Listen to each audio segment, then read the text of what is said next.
오늘은 여러분들이 다른 곳에서는 쉽게 접하지 못할 그런 책을 소개해 드리도록 하겠습니다. 그러면서도 정말 수준 높은 책입니다. 책이 깊은데 동시에 현실적이네. 딱 이 말이 나오실 겁니다. 책 제목은 사이콜로지입니다. 사이콜로지. 성공한 프로 선수들의 내면. 진짜로 좋습니다. 이 케빈 조지 작가님이 이제 현역 선수일 때 프리미어 리그에서 뛰셨습니다. 실제로. 그러면서 이제 은퇴를 하셨고 컨설턴트로 사시는데, 어떤 컨설턴트냐? 인간 수행력 컨설턴트. 그러니까 프로 축구 선수들이 어떻게 하면 수행력을 극대화할 것인가, 이걸 전문적으로 코칭을 해주시고 컨설팅을 해주시는 분인데, 본인이 실제로 프리미어 리거였고, 그 다음에 이제 정말로 대단한 선수들을 인터뷰하고 가르치면서 거기서 집대성한 노하우를 책으로 쓰신 거거든요. 제가 목차를 한번 쫙 읽어드릴게요. 첫 번째 챕터가 상태, 두 번째 챕터가 무의식적 능력, 제가 제일 좋아하는 챕터입니다. 세 번째가 마음, 몸, 눈, 네 번째 챕터가 문화, 다섯 번째 챕터가 정신건강. 이 챕터도 정말 중요한 챕터입니다. 여섯 번째 챕터가 리더십, 일곱 번째 챕터가 이게 되게 전문적인 책이에요. 선수 보조금, 여덟 번째 챕터가 축구와의 관계, 아홉 번째 챕터가 경기장 밖에서의 의사결정, 열 번째 챕터가 환경의 힘인데, 축구 관련인들, 그 다음에 프로스포츠를 꿈꾸는 사람들, 그 관련 가족들, 관계자들은 진짜 100% 다 읽으셔야 되고요. 옛날에 어떤 프로 선수가 프리미어 리그보다 그 전 단계 리그가 더 힘들다. 왜? 여기는 프리미어 리그는 말 그대로 축구에 집중하는데, 그 전 단계 리그는 축구를 잘하는 게 목표가 아니라 여기서 생존해서 올라가면은 모든 게 바뀌기 때문에 그 전 단계는 목숨을 걸고 한다. 근데 그 내용이 여기 똑같이 나오더라고요. 그런 모든 내용을 체계적으로 설명한 책이기 때문에 정말로 어마무시합니다. 어마무시합니다. 모두가 축구인은 아니니까 여러분들한테 도움이 되는 얘기를 해드릴게요. 이 무의식적 능력 챕터를 너무 좋아하는데 너무 체계적이에요. 이 무의식적 능력의 달인은 질라탄입니다. 질라탄. 정말로 아크로바틱한 슛을 많이 성공시켰잖아요. 그건 진짜 의식해서 나올 수 있는 게 아니거든요. 그 스웨덴, 영국 국가대표 그 A매치였나, 그게? 골키퍼가 쳐낸 거를 오버헤드 킥으로 30m 넘게 떨어진 곳에서 그 넣은 골은 전설이죠. 그런 걸 해낸 이제 질라탄 선수가 무의식적 능력에 대해서 뭐라고 말했냐면은, 그것은 춤 같은 것이다. 의식하지 않으면서도 나는 드리블로 수비수들을 차례대로 제쳤고 왼쪽 발끝으로 골을 넣었다. 어렸을 때 그는 꿈속에서도 할 수 있을 때까지, 굳이 좋은 수를 생각해낼 필요가 없을 때까지 몇 시간이고 연습을 했다고 한다. 그러면 자연스럽게 할 수 있게 되었다.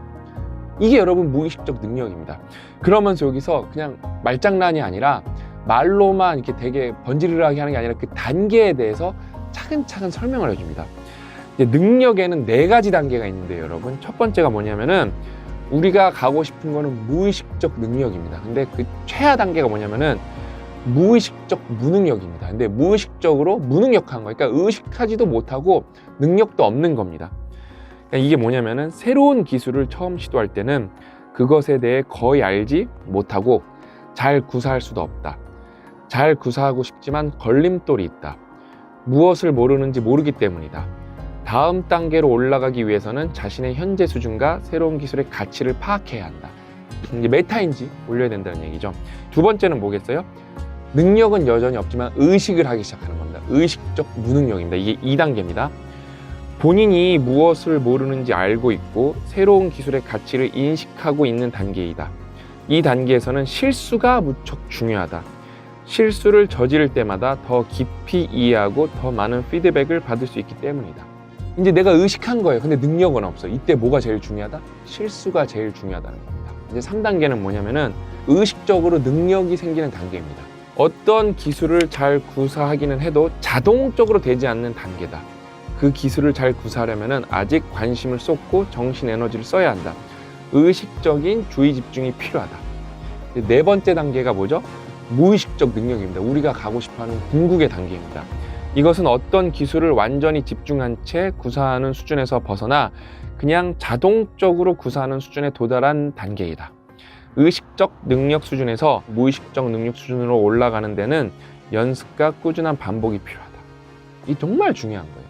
의식적 능력 수준에서 무의식적 능력 수준으로 올라가는 데는 연습과 꾸준한 반복이 필요하다. 나중에 이제 또 이 챕터에 뭐가 나오냐면은 무의식적 능력만 하는 게 능사가 아니다. 때로는 의식적 능력을 하면서 무의식적 능력이 필요한 순간이 있는 거다. 그거에 혼합이 중요하다. 그것도 정말 기가 막히게 설명합니다. 그러면서 여기에 수많은 선수들의 인터뷰가 나와요. 데이비드 베컴은 성실하다. 훈련 뒤 그를 지켜보곤 했다. 다들 그의 특기인 베컴표 프리킥을 알 것이다. 훈련이 끝나면 그는 반복적으로 연습했다.